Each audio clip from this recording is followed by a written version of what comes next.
Broadcasting to you live from the Milky Way galaxy, the solar system, planet Earth, North America, the United States of America, Kentucky, Louisville to be specific. Hello, everybody, and welcome to another episode of the Agree to Disagree show here on the New American Media, because the old American media has failed you. This is one day after our 12th anniversary. Yes, our 12th anniversary. We celebrate our anniversary on May Day, May 1st. That was pretty much, if we had to pinpoint a time in between starting our Twitter page, starting our Facebook page or group, or setting up the website and getting the New American Media going, May Day is the day that we chose. So I want to welcome every one of you back as I try to load this screen live here on the YouTube channel. Make sure you're following us on YouTube. It's youtube.com/the New American Media. Oh, there we go. Now it's going live. Blake, hello, sir. How are you today? Hello. I'm doing great, Brian. It's a pleasure to be here. Pleasure to have you. Tell people really quick where they can find you, find more about you and the stuff that you're up to, sir. TV's Blake Walley on Twitter or thenextlevelnews.com. Absolutely. Those are good places to go. And, you know, it's been interesting interacting with you more often on Twitter because I never used to use Twitter. It's just kind of I don't know. I just never liked the format of it.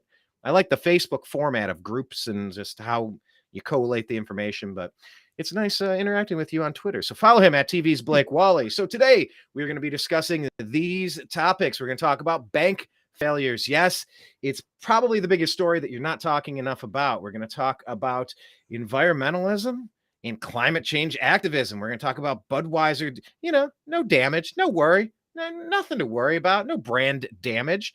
Yeah, no brand damage to Fox either. No, everything's fine. Steven Crowder, everything's fine. None of this is anything anybody needs to worry about. Should it be a crime to stop biological males from competing in women's sports?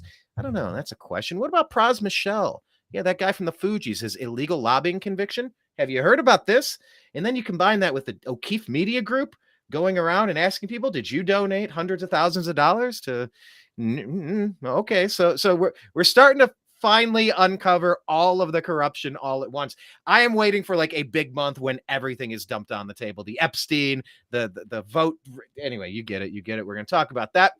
We're going to talk about, does Biden have blood on his hands from that killer in Cleveland, Texas, the 4-time deported dimwit that should have never been here? I think so.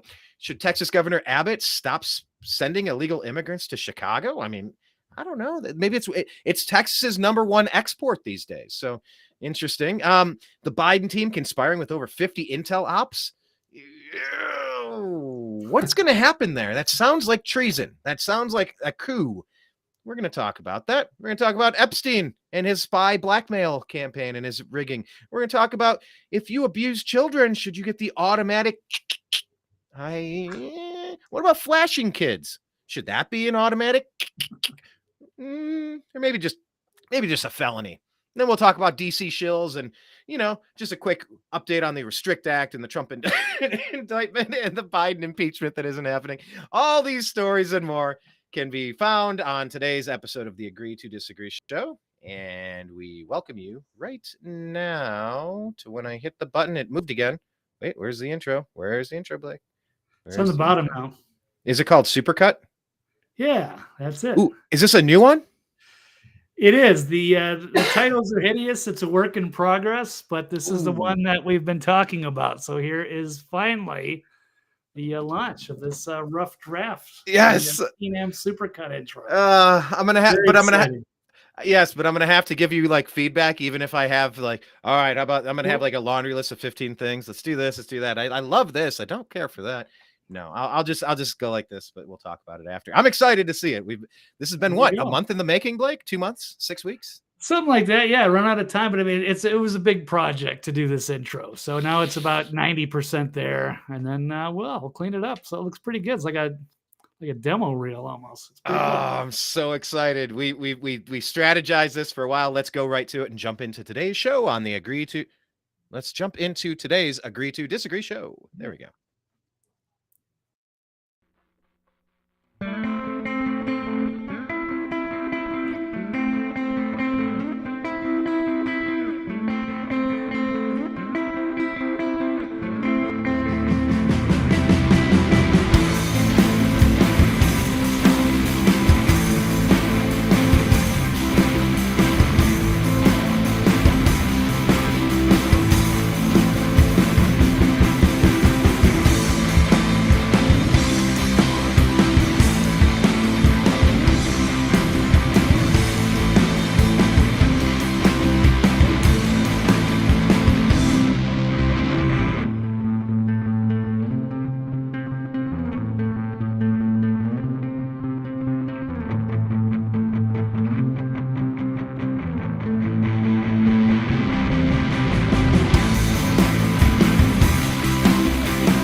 Wow. Okay. Wow, would you check that out? That's a wow. That's a lot.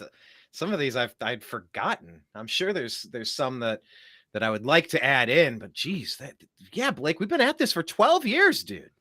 Yep. 12 years just going to places and introducing ourselves to people, trying to get them to bare their souls and kind of learn what makes them tick, huh? Yeah, it does. Good stuff. So yeah, Brian had the idea to put on some of these old clips. So there we go. Yeah, it was a lot to choose from. I had to cut a lot, and there's only so much within that time limit. So I'm not sure exactly how you had that envisioned, but there it is. So yeah, good stuff. Heck Great yeah. work. Well, yeah, bravo, Blake. Yeah, that's a nice first draft. Yeah, I would probably have to go. I was looking. God, do we have 1,700 videos on YouTube? I was looking on the channel the other day. I couldn't remember how many. I thought it was 1,200, but I guess it must be 17 or 1,800. But whew, 12 years of our lives gone. Yep. But so be it. All right, cool. Well, I want to say thank you to everybody. Yeah, I don't know, the Tim Pool thing. He wasn't super cool to me, so maybe we could cut him out of that.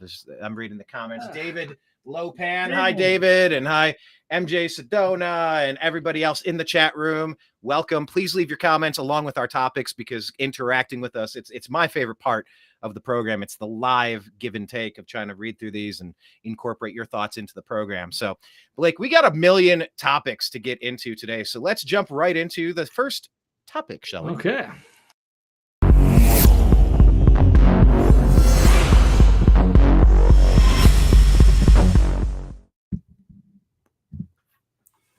Okay, so I'm doing this for every show now. I'm going to run through 3 topics, just kind of any updates. Any update on the Restrict Act?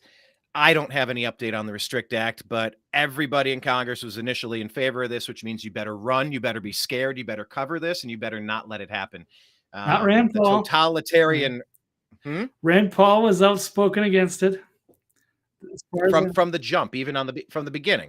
I thought everybody was that in the House or the Senate. Well, maybe to get rid of TikTok. Ban TikTok is a different story, but yeah, but that's what they always do, these creeps. And there needs to be legislation where you can only pass a bill that has like one major component to it. And if you want to put 49 different components wedge it into one, it needs to be split out. All of this like sliding things in, and oh yeah, we were in favor of banning TikTok in the United States. Like, okay, oh, well, by the way, now you can't have VPNs, and now if you say the wrong thing, you're gonna be put in jail. Now you can't run independent media, and you go, that's literally nothing to do with TikTok. What is wrong with you?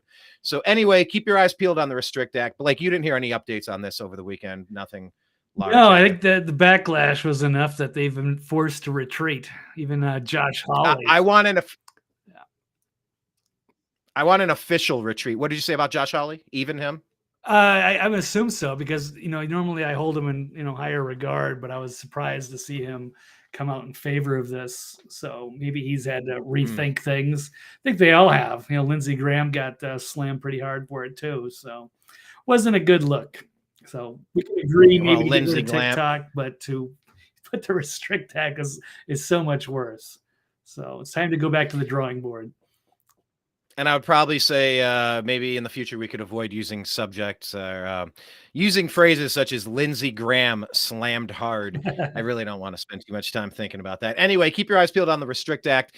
Any updates on the Trump indictment? There's one coming in Georgia, allegedly. There's one coming from D.C., allegedly. And now there's some lady, that crazy lady that was on, allegedly crazy lady, that was on CNN. And she said that women fantasize about, being abused. And I heard in the courtroom that they asked her, do you watch Law and Order? And she said, yeah. So you're familiar with the subject of an episode that's the exact same situation you're telling us happened with you and Trump? She's like, I didn't watch that. Like, you didn't watch that. Did you talk to the producers? Nope. It's like, did you literally just lift this accusation from an episode of Law and Order? Have you been paying any attention to this latest charade? I believe it's in New York, Trump being accused of rape. Oh, I'm not sure the latest one. There's always trying to find something. There's always spread rumors, or their big dream. Well, and we'll talk about that later, because You know, that's definitely what they're doing is they're going after anybody who has any sort of pull or power in the Republican Party. You've seen it with Steven Crowder. You've seen it with Tucker Carlson. You've seen it with President Trump. Anybody who's anyone on the right, they're getting attacked. They're getting attacked. Crowder's done it to It's himself, to be plain as fair. day. That is completely 99% self-inflicted. Anyway, people are saying the same about Tucker and everything that's getting released. It's just kind of funny. Like it makes him more endearing. I don't know if you've seen all those videos that they're coming out. MJ Sedona saying they have no evidence, they have no anything. Yeah, I mean, well said. Okay, so we'll just keep our eyes peeled on the Trump indictment. When is Bragg going to go in front of Congress? When is he going to be held to account and potentially stripped of his law license for wrongful persecution or political persecution? Like, we have to play offense. There's no more sitting back. There's no more sitting on the sidelines and, oh, it'll work it out. No, nothing's getting worked out. We have to be on offense. So I'm just looking for the updates. I don't have one, but Bragg needs to pay the political price. Maybe a legal price. Maybe he should be charged for what he's doing with this charge, elevating a misdemeanor past the statute of limitations to a felony, to multiple felonies, but you're letting literal felons off with slaps on the wrist, if even that. I mean, it's insane. We have to be on offense, and there have to be people taking action against them. So anyway, we'll keep our eyes peeled on the Trump indictment because it's important. Because there's 2 more coming down the pike, and there's probably going to be 20 more. It's the new election of interference tactic of the left for the 2024 campaign, obviously. What about the Biden impeachment update, Blake? This guy has done more to get impeached, to get a justifiable impeachment than any president I've ever seen in my lifetime. Is anybody taking it to him? Is anybody even going to go halfway and, okay, well, maybe the Senate wouldn't vote for it, so why even bother? Why even bother is because you can and you should, and they did it to Trump twice. So are you in favor of pushing for a Biden impeachment? Yeah, and there's a couple of whistleblowers allegedly that are going to expose some of the Biden family dealings, but that's as far as it goes, as far as an actual impeachment. So we'll have to see once this, if these people come out and if there's something damning, then perhaps they will set something up like that. But until then, it's just chatter. So it is. It is chatter, but I'm waiting for it. And just the final thing that I want to cover every time we do a show, the Democrats, are they only running Sleepy Joe because they know that he'll win no matter what? Do they think the fix is already in? Like, why would this guy with the lowest approval rating of any president in my lifetime? I mean, disaster after disaster, and we're just bracing.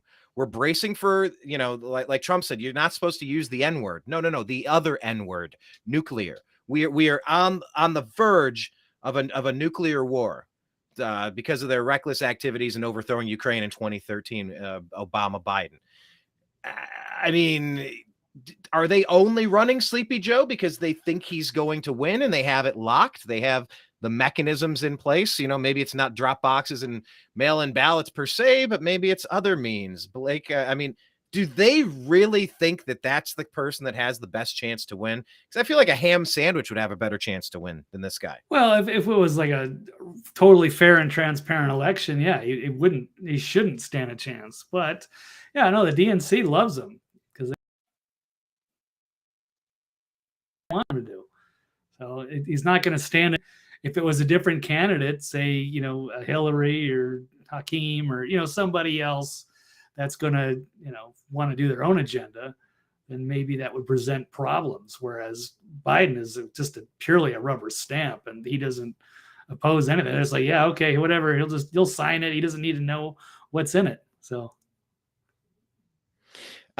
Jocelyn here is saying, I don't think that I can't pull up her chat. I can see it on the page, but I can't find it on the right-hand side to put it over here as an overlay. But she says she doesn't think that they'll impeach Biden until the banks fail. Better to have it happen under Biden's watch than any other. I mean, Obama's running the show. Thank you. I couldn't find that. I was scrolling and it would not let me go any further. That was so weird. It stops at the Tim Pool joke about, does he have hair under his hat or is that his head? No, there you go. That's where mine stops. That's why he wears the hat.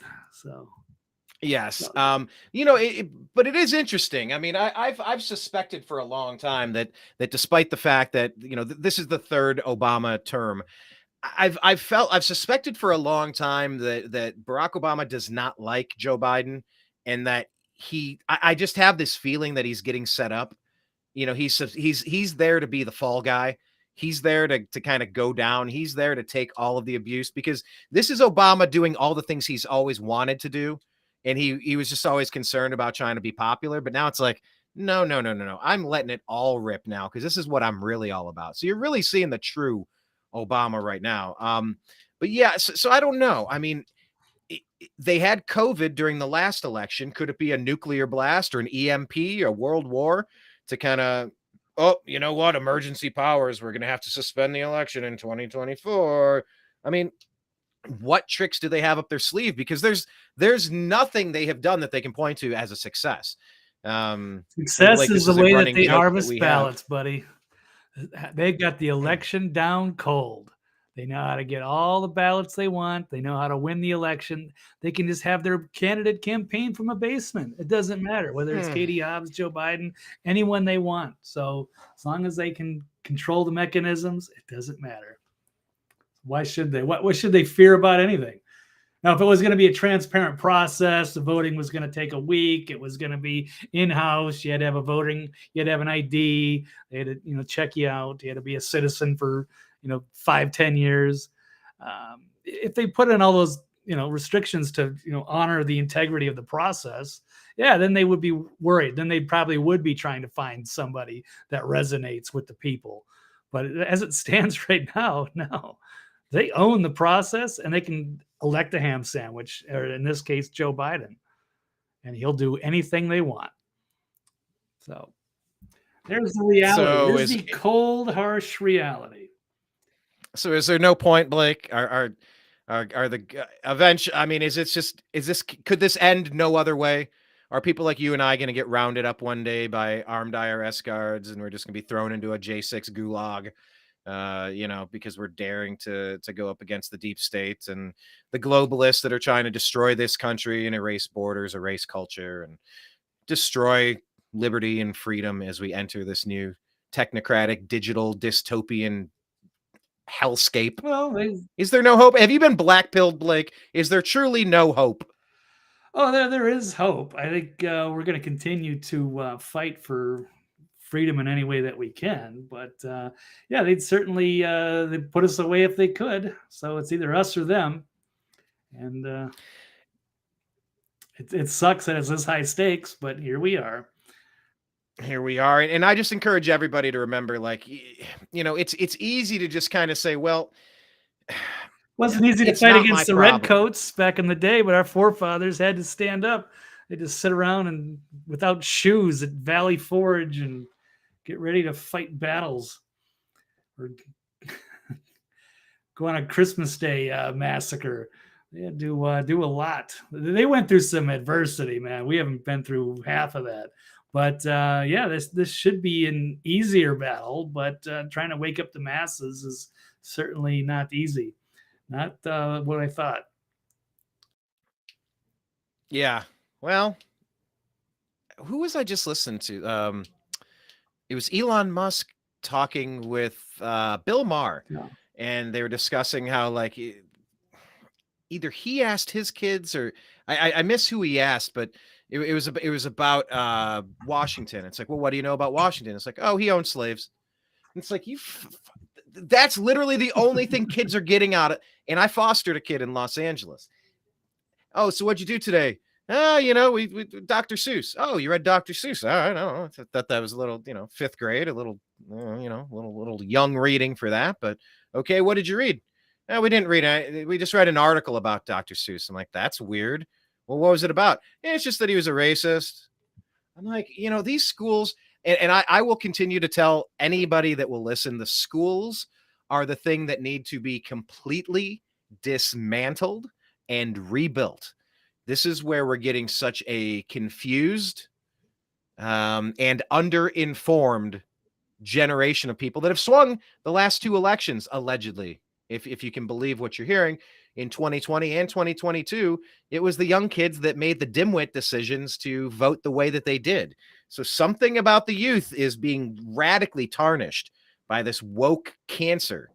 that's ripping through academia, ripping through the teachers' unions, ripping through social media, ripping through Netflix, Disney, any sort of entertainment, let alone the news cycle. Yeah, I mean, geez, at least you used to be able to go to Fox to get a countervailing opinion. Nope. Now Fox has gone totally woke and joke. So, I mean, yeah, it's a sad state of affairs, I would say. I have not been paying any attention to the comments you've been throwing up there. Any good ones that jump out at you? There's been plenty of good ones. So yeah, the crowd is in agreement for the most part, and varying degrees of optimism. So yeah, David's in Canada, so he's in a lot of trouble. So things could be worse. I mean, I think they. I want to read this. Yeah. David Lopez. So you know David? Yeah. He's in Canada, he said. The blackness of my pill is like the inside of a hang on, let me try this again. The blackness of my pill is like the inside of a coffin on a moonless night. I'm in Canada though. Yeah. Blame Canada. Blame Canada. I'm not your guy, pal. I'm not your pal, buddy. Yeah. I'm not your buddy guy. Yeah. You guys are the media now. Exactly, Dreamer. Exactly. Because the old American media has failed. I told you 12 years ago when I started this damn thing that the old American media was trash. You got to disconnect and you got to start getting your own sources. You got to go to your own events. You got to get independent media. That is the wave of the future. We've been ahead of the curve. So look at me. I am the media now. I am the media now. Okay, let's go on to the other topics because we got a million topics, Blake. All right.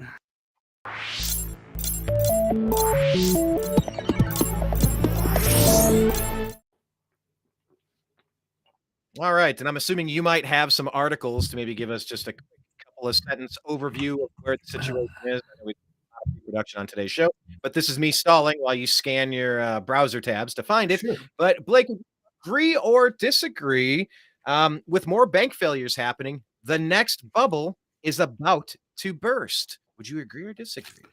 I'm gonna have to agree. It's getting pretty scary out there. So First Republic Bank is now gone. They've been picked up by JP Morgan for pennies on the dollar. I'm already seeing that the crisis today is already worse than 2008, and there's some more regional banks that are in trouble as well. So I will pull up a couple of stories here. Let's see if I can. And while you pull them up, the Dow Jones is down 389 points. That's 1.14% today to 33,662. Ooh, okay. It was over 500 earlier today. So I guess it's making a big rally. Yeah, huge rally. So crisis averted. Never mind. Next topic. All right. Well, the banking collapse. Yeah, moving on. Right. So it's officially bigger than the collapse of 2008. Collectively, 3 banks that have collapsed had more assets than all 25 banks that collapsed in 2008. And we are far from over. We still have 8. Hold on.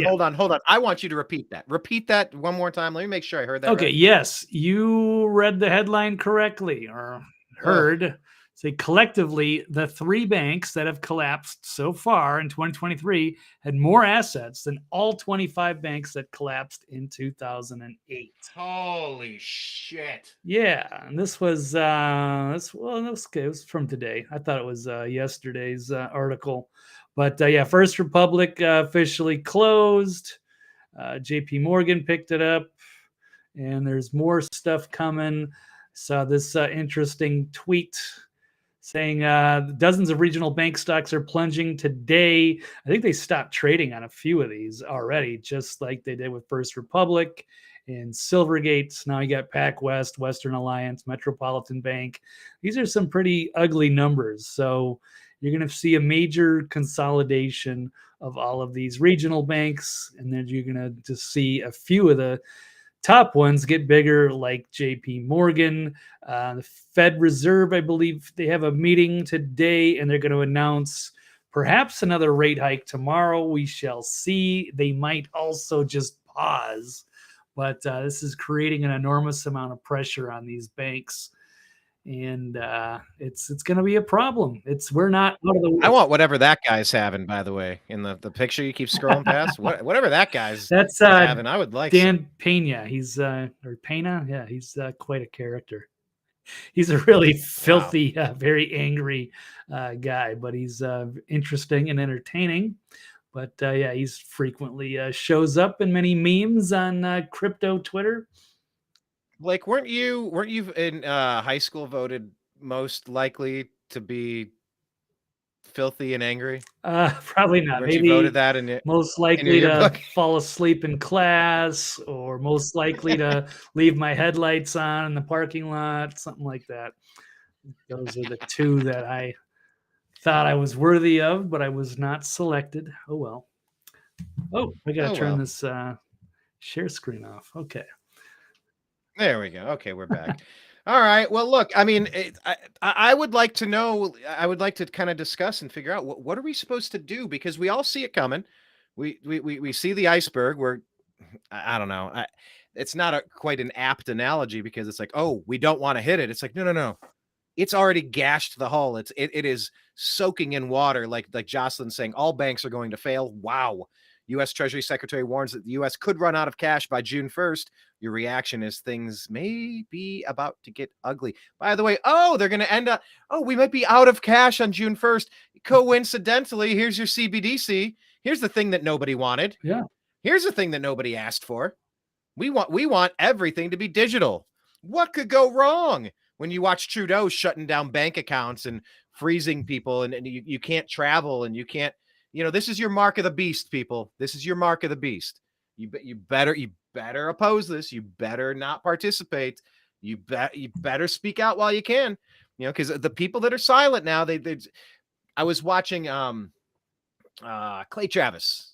Yeah, he does that Clay and Buck show, and he does Outkick the coverage.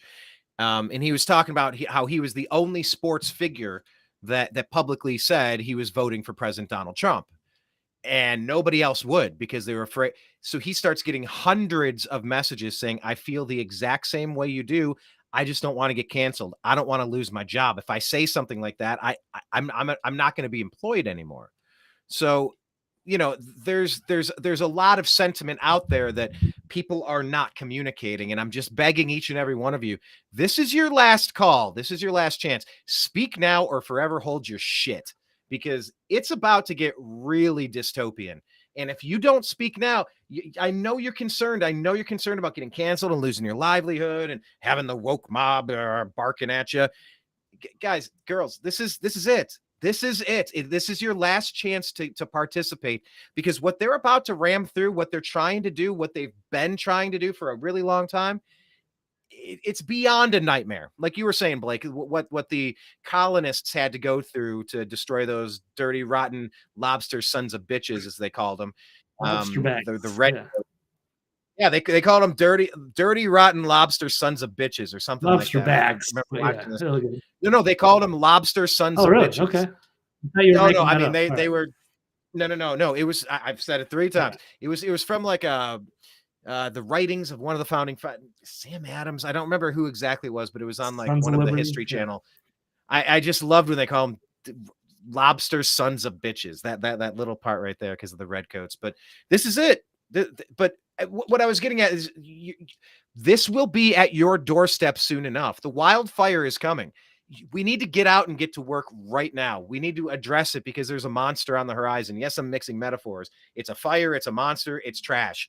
It must be opposed in all things. So Well, the yeah, I mean, the colonists bubble's didn't. going to pop. Only 3% stood up. The rest of them, they were quartering soldiers, man. British were like, hey, we don't have anywhere to stay. We're just going to stay in your house. We're going to turn your house into a bed and breakfast. People just rolled over, yes, to kneel before King George. Good But Lord. here we But are all today. it They're was, going to be like, yes, yes, Janet Yellen. Oh, thank you. Yes, I'll get my CBDCs, whatever it takes, so I can just continue to, watch TV and pretend like everything's fine. there's a quote, it does not take a majority prevail to it does not take a majority to prevail. Rather, it takes a tireless minority Keen on setting to brush set fires. brush fires in the minds of Yes. men. Thank you. Who said that? I want to say Ben Franklin, but I'm probably wrong.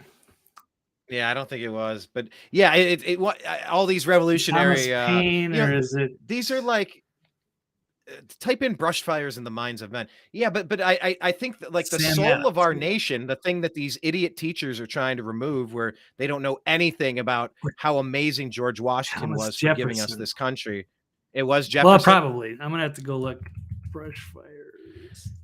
in the minds of men. But these are the echoes. These are the echoes of a nation. This is why people like Soros and Romney, Bush, Obama, Biden, these monsters, they don't want borders. They don't want country. They don't want sovereignty. They don't want freedom. They don't want liberty. They despise this shit. They are the oligarchs that we ran from to create a new nation. And these are these quotes. Who had this Sam quote? Adams. Who was it? Sam Adams. Okay, I said Sam Adams earlier about the lobsters. Type in lobster sons of bitches. Put that one in there and see if any lobster sons of bitches come up. But these are the echoes. These are the faint echoes of our nation, of our soul, of our character, of our personality, of our persona, of our soul. And we have to listen to them. Ronald Reagan famously said, we're only one generation away from losing our freedom and liberty. It's not a birthright. It's not something that we're granted because of, where we wake up or, what our parents did. Like every generation has to fight to keep the place free. Anything with lobster sons of bitches? It's it probably is Sam Adams. I'm trying to find. Oh, is this a double Sam Adams? All right. Yeah, it's in the Smithsonian right. websites. That's the only thing I can find that. That's if you're gonna quote Sam Adams and say that you're referencing the Smithsonian, I'd say we got pretty close to establishing verification on this quote here. Bravo, double Sam Adams. I'll tell you what. In honor. When I have my next meal out, I don't know when that'll be. When I have my next meal out, I will have a Sam Adams. And wait, they're not a Bud Light brand, are they? He said they were damned rascally scoundrel lobster sons of bitches. I was so close. Damned rascally scoundrel lobster sons of bitches. Oh, yep. I love that. We need to cut that clip out somehow. Bloody back thieving dogs. Read the whole thing. Go ahead, Blake. All right. So wait, no, hold on. Wait. Let me fix this. Right. Oh, where did you go? I'm trying to swap you. I want you to have the. Hang on. You get the whole stage here. How do I get this? There we go. Okay, and Blake is up. I want to get this full quote. Okay, actually, I should probably just share it if I can. Right. Oh, my computer's of course going slow. Says the soldiers, they're plundering the New England vocabulary for every insult, blasting redcoats with all the abusive language they could invent. The soldiers were referred to as bloody back thieving dogs. Of course, now my web. Okay. What it pony soldier? Dog-faced pony soldiers? Is that what they called them? The soldiers were bloody back thieving dogs or damned rascally scoundrel lobster sons of bitches. They were stalked, threatened, his stat knocked down, pelted with stones, mud, spittles, snowballs, and pieces of brick. Dismissed by the magistrates to whom they took their complaints. Boston made trophies of their swords, and the town was a tinderbox well before the first week of March 1770. A brawl erupted steps from Adams' front door. It has all kinds of history, but it's going to be a long, long story. But yeah, it looks like he's got some of those quotes as the forefathers used to meet in pubs, the Sons of Liberty, and talk about getting rid of their British occupation. And Blake, I might have told you I had the occasion to go to Boston. It was wicked awesome. I went to Boston for a Cleveland Browns Patriots game. We got stomped. This was in Baker's injured season, but I had a chance to go dine, and I said, "There's only one place I want to eat."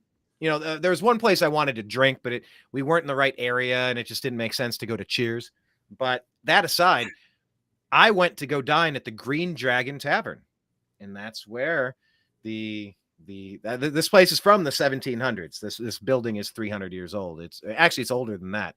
And it's so weird. You go down, it's almost like you're in Colonial Williamsburg or something. It's almost like you're on a movie set.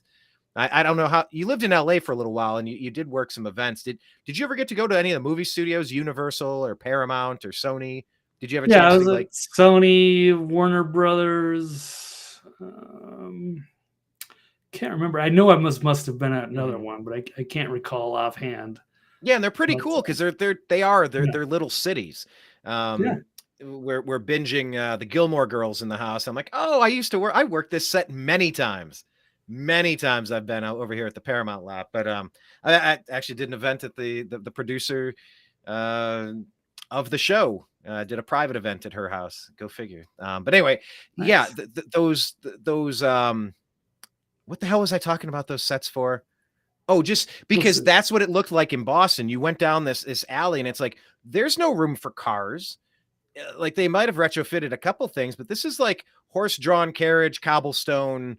It's like you're on a movie set. It's like you're at the Universal Studios tour and you're on a cart traveling through. So yeah, I mean, it was a different time. And that Green Dragon Tavern, once again, it's the echoes of our founding fathers. They're speaking to us. Just listen and fight for freedom and liberty, please.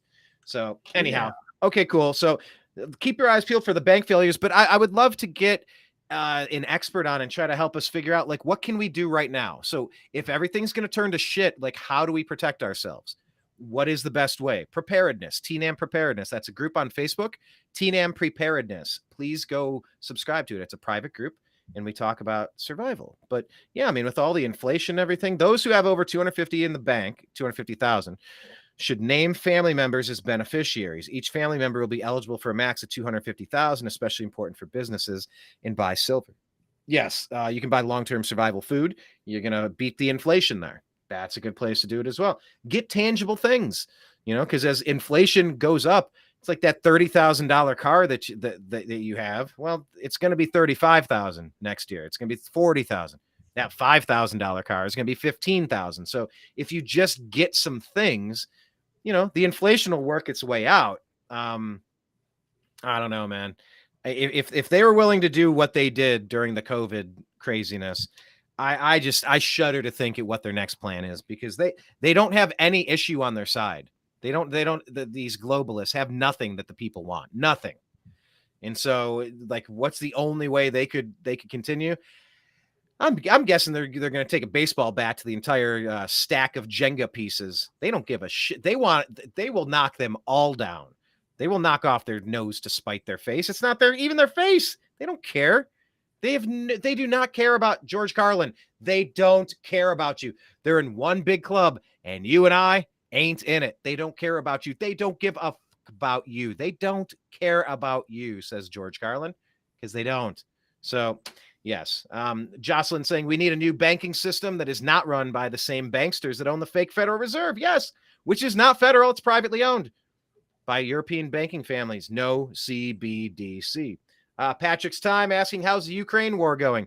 Yeah, you know what my main concern is there? Obviously, other than the nuclear war and the potential false flag that's going to come to our shores, probably to a red state, a red area, and decimate that. And then it'll be pin the tail on Russia, of course, because these Biden cronies have been blaming Russia for everything since 2013, it seems.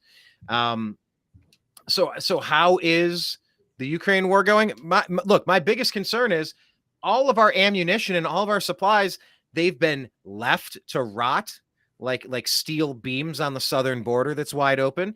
They've been left to rot in Afghanistan. They've been left to be sold on the black market to the Russia or to the Ukraine, to damn near everybody but us.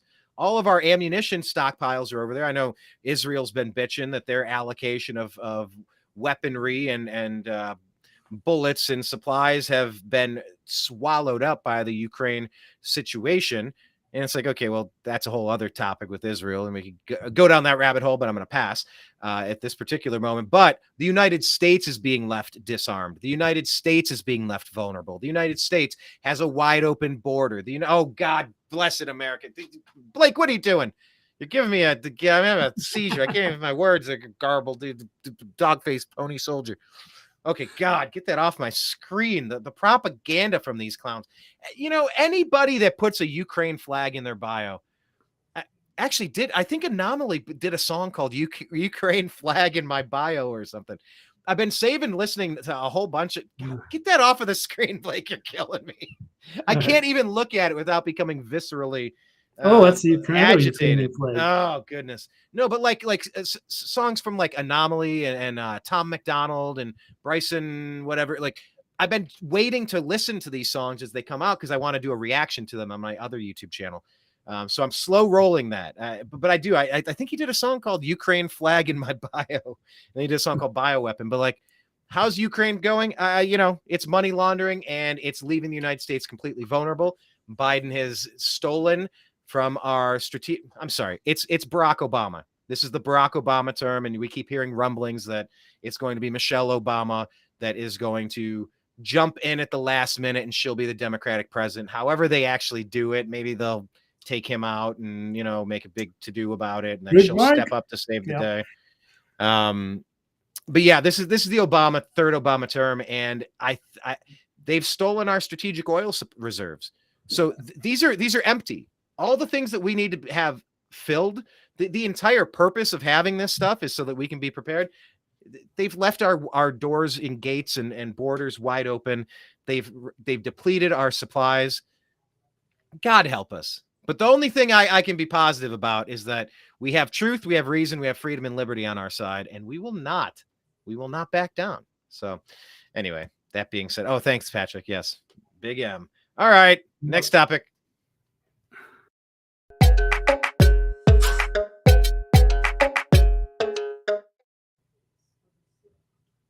All right. Well, we will leave it up to you, Blake. You can pull up the articles here. Give us a couple of sentences. We got so much to get through. I'm going to try to go 8 minutes per topic, and we'll just tear through these. 6 minutes per topic. All right, Blake, would you agree or disagree that there is a big difference between environmentalism? And by the way, I like people that pronounce the N in environmentalism. Environmentalism. It's easy to leave it out, but when you add it, it adds a certain gravitas. There's a big difference between environmentalism. You hear that? You hear that little slight tweak? And climate change activism. Is there a big difference between environmentalism and climate change activism? I would say definitely. And it was good to see some clarity put out there by the other nominee for the Democratic Party that they don't like to talk about or acknowledge. And that would be Robert F. Kennedy. So why don't I share this one? So we need to invite him on the program. This last week. What's that? We need to invite him on the program. Right. And I know we've covered him a bit, and I wasn't quite sure what his stance was as far as being a climate change cultist, but he put this out there. So maybe he's listening to our show and he was trying to respond in his own way. He's just shy about asking to be on our show, perhaps. So just kidding. We'll see. Maybe we'll get him on there. We got some time. So Robert F. Kennedy rejects climate cultism while expressing genuine alarm about stopping real pollution and ecological destruction. So this is, he made a speech, a heartwarming message, in stark contrast to the climate change lunacy of the rest of the Democratic Party. So I thought this was interesting. Environmental protection binds us to our own humanity and to all of creation. According to Kennedy, the natural world connects us to the 10,000 generations of human beings who lived before us and ultimately connects us to God. So, a longtime environmental activist of the sincerest kind, Kennedy is not the type of Democrat looking to take away your access to meat, force you to drive an electric car, or turn transgender so you will stop having children and save the planet. Instead, somebody who respects the natural world and simply wants to preserve it. So, I think it's great to make that distinction. You know, Brian, I would almost, which I cannot do at this point, at this moment of our existence in this life, in this year, I would almost like to say I am a liberal Green Party progressive, but that would not to be confused with the actual crazy climate crazy, leftists, lunatic communists that would use those names. So I don't want to be confused with that. So now I'm just kind of a independent libertarian, because I do believe in this these sorts of ideals. But it's a very confusing time right now.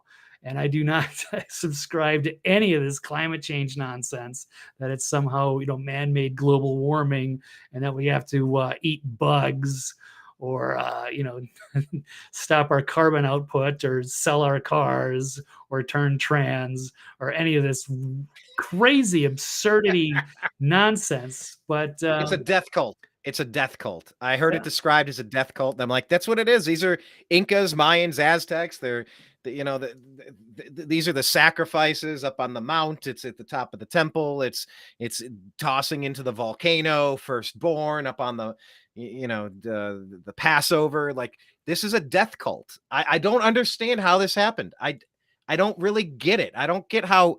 Number one, I could never understand voting on that side. I just don't get it in any way. I don't. So it makes it a little difficult for me to kind of go there and jump into the psychology, the just the mindset of somebody that would vote this way. I well, they do just it. They're well I don't intentioned. Some think of there's them, many people that they truly just to believe finish. that, right? But I don't think there's. Sorry, Yeah. I know I took too long. Give me 1 second. Yeah. I don't think there's actually that many of these crazy people out there. Am I so wrong to think that we're not a 50-50 country? It's more 70-30, and it's not even close. But everything, like you said, they're masters at getting the ballots and doing what they do. Like, I don't think that our country is half crazy. Does that make me crazy then? Because if we're half crazy, which half am I in?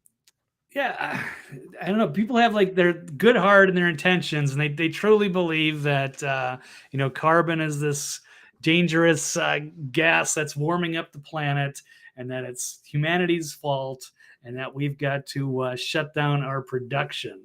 And so they're willing to let themselves, go under some kind of a new system where there's going to be, carbon taxes and micromanagement by insane control freaks because they think it's for the greater good of the earth.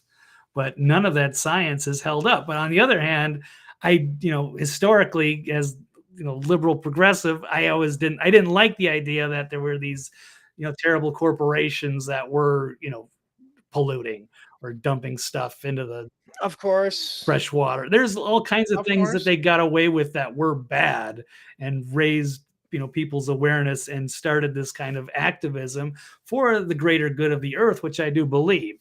And I'm libertarian. I'd like to reduce like probably 75% of the government, but things that I would stand for would be kind of the Green Party ideals of the environment or education or healthcare. Those things I'm cool with, as long as they can get rid of the corruption and lower the costs of those things. But I would like to see a more efficient society and protect our planet, of course. But not with the And way. I can't. Yeah, go ahead. Sorry, Well, finish no, your thought. just Not the way we're headed, you're saying. yeah, not in this way. So I don't want to be confused. I always think of progressivism as like making progress and having new ideas, making new changes. And I've seen the conservatives as holding things back because they're too close-minded to understand or what have you. And that was kind of true to some extent in the 80s, 90s. Well, for a lot of the 20th century. But now they've gone off the rails. I don't recognize it. And it's this, it's globalism, and it's controlled at the top by like, the World Economic Forum or some of these crazy think tanks. And it does not have humanity's best interests in mind at all. It's just population control, and has some pretty sinister overtones that are going to bring us into a dystopian wasteland future, or the Hunger Games or something like that. So I'm trying to avoid that. But strange times that we live in. But, Yeah, and I haven't. I wouldn't list myself among one of the biggest Sean Hannity fans out there, and frankly, I haven't listened to him on radio or television for many years at this point. But I do recall something he would say quite often. The Democrats want you to think that Republicans, that we want to throw grandma off the cliff and we want dirty air and we want dirty water. No Republican wants that. Like, don't let them take that conversation. Don't concede that point. That's ridiculous. By the way, where are you right now? What's your Nashville, baby. Nashville, yeah. Yeah. Yeah, it's got the rock on horns right there, right? On the It's a weird it's like looking rock building. on. I forgot what it's even for. I've looked it up before, but I can't remember. Probably a bank, probably soon to be owned by Probably, yeah. JP Morgan. But anyway, no, I mean, like Hannity used to call it out, and we have to not concede certain points. We have to make sure that, like you said, a green. None of us want to poison where we are. Jocelyn was saying, we need to stop crapping where we're eating or where we're drinking the water from. Like, of course, we all want that. Any reasonable person does, and anybody that's not that reasonable, we are not interested in hearing what they have to say, frankly. But yeah, I'm very interested. I want, and here's the thing, and I had this thought, and we'll move on to the next topic because we got to keep it swift today. There's so much going on. Just thinking about Kennedy Jr., Robert Kennedy Jr. I just kind of had this thought because Trump is really gearing up for, and of course, there's two camps in the Republican Party. There's the MAGA, and then there's like the Sean Hannity, the Fox News, the Ron DeSantis, the George Soros, the Paul Ryan, the who are all the other swamp creatures over there, the Mitt Romneys, the Bushes, just all the people that you don't want steering the future. Karl Rove, Lindsey Graham, yeah. Thank you, Karl Rove, Lindsey Graham. It seems to be a foregone conclusion that President Trump is going to be the nominee and he's going to represent the Republicans in the 2024 election. It just seems inevitable. And I just had the thought, though, that thinking about RFK Jr., I don't want President Trump to get too comfortable gearing himself up for a Biden rematch. And let's remember, Trump's biggest problem last election cycle is that he wouldn't shut the hell up. He wouldn't shut up during those debates. Now, the debates were rigged. You had Wallace out there repeating the fine people hoax on Fox. And it's like, really? That you're going to waste a question on a fucking lie. On a lie. I'm done with you, Fox. So the debates were rigged and Wallace kept talking over Trump, who was talking over Biden. Trump needs to shut up. I don't know that he can, but he needs to shut up against Biden and just let Biden dig his hole and ask him follow-up questions. Go, well, what do you think about that? Like, if Trump were being coached properly, and I'm thinking I'd like to reach out to Trump, President Trump, about I'd like to coach him on the debates because he needs to. Hey, you know what? I could offer my services. He could either accept or not. But I mean, really, why not? I mean, nobody's more qualified than anybody else. I don't know. I learned a long time ago that the people in the positions that there are right now, it doesn't mean they're necessarily qualified. It just means they temporarily are holding my seat. And I've been able to jump into a lot of interesting places just by asking. If you knock, it will be answered. President Trump announced that he's going to have a debate coach, Brian Engelman of Louisville, Kentucky.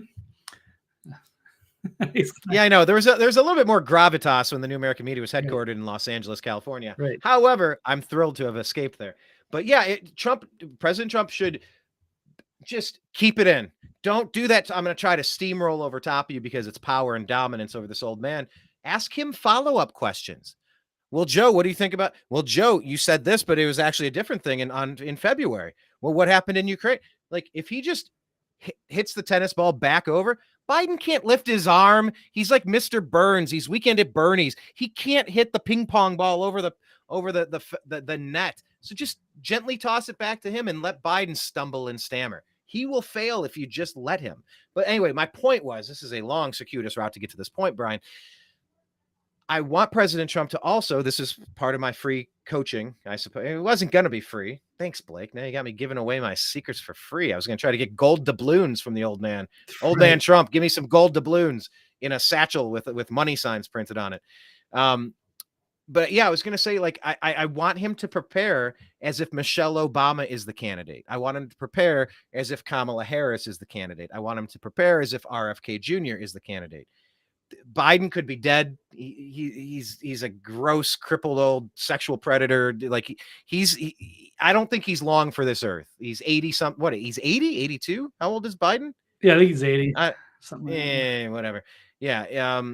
And I know Trump is funny mocking Biden. It makes all of us laugh because it's so overdue. But I just want President Trump to be prepared for any battery of contenders because they're going to have a different strategy. You're going to attack them on different philosophies. You're going to have a different, it's like a boxer preparing for 4 or 5 different opponents. I don't think he has anything to worry about with little Ronnie D. I think he shot himself in the foot. He's misplayed his hand. Oh, come on. You don't think he would present a bigger challenge than Joe Biden? Ronnie D? Who would you rather debate, Joe Biden or Ronnie D? Well, okay. What I'm saying is sharp. He's ruthless. He's smart. He is going to. He's smart enough to align himself with the Bushes and Rove we like him and Fox, but we don't want him running against Trump. I agree with you. We don't want him running against Trump. This isn't his time. He's showing a lack of. He's showing a severe deficit in common sense. There is no scenario where the people are going to turn on President Trump and not stick with him. That's the horse. It's done. Right. Ronnie D's making some really rough decisions. I don't know if he's compromised, if he's blackmailed, if he's bought off, people or if he's bought it. Hey, dude, if he's been sitting there smelling his own farts and he thinks that he's more important than he is. I think it's other people. There's a time and a place for him. It's the big money people that hate Trump. It's the never Trumpers. Like, come on, Ronnie. Why is he listening? Why is he going along with it? He should know better. Well, no, he should know that. Everyone loves to have their ego stroked. Like, yeah, you should run for president. You'd be great. Trump is done. He's making an ass of himself. You're going to be more respected by. They can tell him anything. Absolutely, it'd be very easy to convince somebody to run for president. So I don't know if he's looking at it that way, and he's looking at Trump as a rival. So I hope he doesn't run because that'll present a problem. But no, this is see it very easily from his standpoint. Sure. Yeah. Jocelyn saying Trump was being pretty funny, asking if we caught Biden, because we're not even going to cover this. It's not in the stack. The press, the White House Correspondents' Dinner, the whole audience gasped when Biden said that it was over for Tucker Carlson. And they all gasped loudly. And he said, quote, "We have a lot to be proud of. Vaccinated the nation, transformed the economy, and it's over for Tucker Carlson." Yeah, you're right, Brian. Let him knock himself down. So, the one thing about Trump is, it's like, can he be coached? Is he always the smartest person in the room, or is he smart enough to listen to people that are going to put up some good ideas? And really, is he going to give it time to think about it? Because you give Biden what he needs and he will take care of it himself. You just hand him it and he will stumble over it. Don't get in the way of it. That's the biggest thing I could offer there. But yeah, what was this topic? God, was this about environmentalism? Maybe it was environmentalism. Yeah, we get after this. So let's do this. Let's get RFK Jr. on the show. We need to do that soon because we watched how Bernie Sanders was railroaded out of that potential nomination in 2016. They're going to do the same with Biden. They're all circling their wagons for some reason, despite the fact that he's the least likely to win a fair election that I could ever imagine. So yes, mental note. Great, man. I can't. I love it. RFK is already getting 20% of the poll. So why only 20? He should be past 50%. He just got it. Nobody half people don't even know who he is yet. So I think but they said they're not even going to have debates. They're not going to have. Right. They're not going to even have a DNC. They're not even going to allow a challenger, are they? No, they've already made up their mind. No, RFK. They don't want Joe Biden debating RFK. Get run over. He's got no chance. They know it. No, it didn't stop him from running him twice. He did terrible debates last time. I don't know, but he still got the nominee. So we'll see. But yes, we need to get him on the show. We need to get him booked. I don't know what the best way to reach out to him. And I want to see the Democrats just implode on themselves, but hopefully wake up some of the Democrats. Get back to the real left. And RFK represents the Kennedy left. That's the way it's supposed to be until they just went total flaming radical under the Obama administration. Yeah, it really got bad under Obama. I mean, the way that our country has gone off track. Well, that's what happens when you put a community agitator into office, a community organizer. It's what he does. It's what he knows. Horrible neocon administration on there, and people were just happy to get away from that and had, hope and change, but they didn't realize how deceptive Obama and how, what would that covertly radical that he actually was. So, but as MJ Sedona says, it might be just time for a national divorce. And I'm okay with that because I'm not going through another 4 years of Biden and, some just ridiculous election. again. So I'm done. And hey, I'm in Tennessee now. I think we're all good here. By the way, that's the Batman building, the AT&T building. BATT Nope. building, Batman, AT&T, yeah, Bat TNT. There you go. Yeah, AT&T, ATT, BATT building. Yep. Okay, Batman. All right, there's something in there. Okay, cool. Let's stick to the script and let's go into our lightning round for real this time. All right.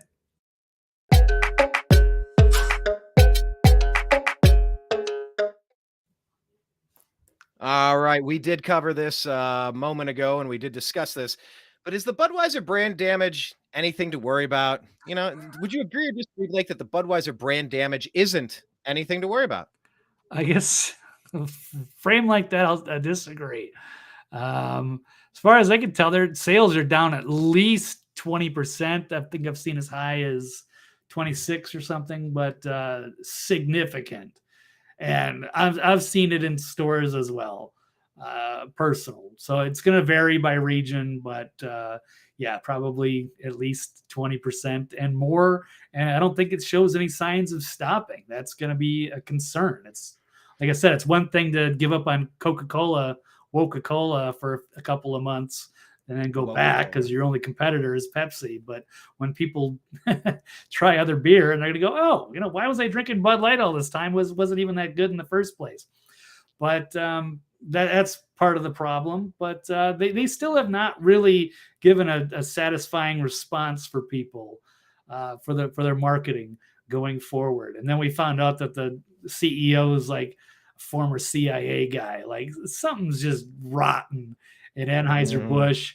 And it's not really that American anymore anyway. It's not even American anymore. Thank you. That is exactly the point I was hoping to make. They sold off to, what is it, InBev? Yeah. They bought it years ago. And it's part of a huge conglomerate. And Holland, South Africa. Yeah, there's multinational. It's not an American company anymore.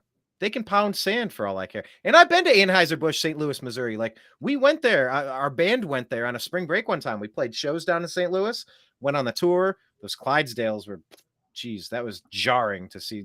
Anyway. Yeah, no, they're massive. Yeah. Well, and a certain part of them is super massive. And it was just very jarring at eye level to just, you turn the corner and you're just confronted with that. It was, something, but yeah, they're not an American company anymore. And I think the American people are really tired of being force fed the crap. I think we're really tired of it. And people are starting to realize we vote with our dollars. You know, we're scared into silence. Like Clay Travis said, you know, he's getting hundreds of messages from people in the sports world saying, we feel exactly the same way. Just we can't speak up or we're scared. And that's what I urged everybody to do in the last segment was like, remember, this is your last chance. Speak now or forever hold your peace. Like it doesn't get easier from here on out. We only have freedoms while we can keep them. What do they ask Benjamin Franklin on the way out? What government have you given us, Mr. Franklin? He said, a republic, ma'am, if you can keep it. Yeah. You know, it's what I said with Ronald Reagan. We're one generation away from losing it all. So, you know, I think Budweiser was just, I think what was unique about it, it wasn't necessarily because Kid Rock came out and Grandpa woke up a little feisty today. And that was, you know, that was funny, whatever. But like something about this became the flashpoint where the people just said, we are not going to take it anymore. That it was like the Boston Tea Party for Budweiser. You know, they dumped all the tea in the harbor and said, to hell with all of you lobster bastards, sons of bitches, you lobster sons of bitches.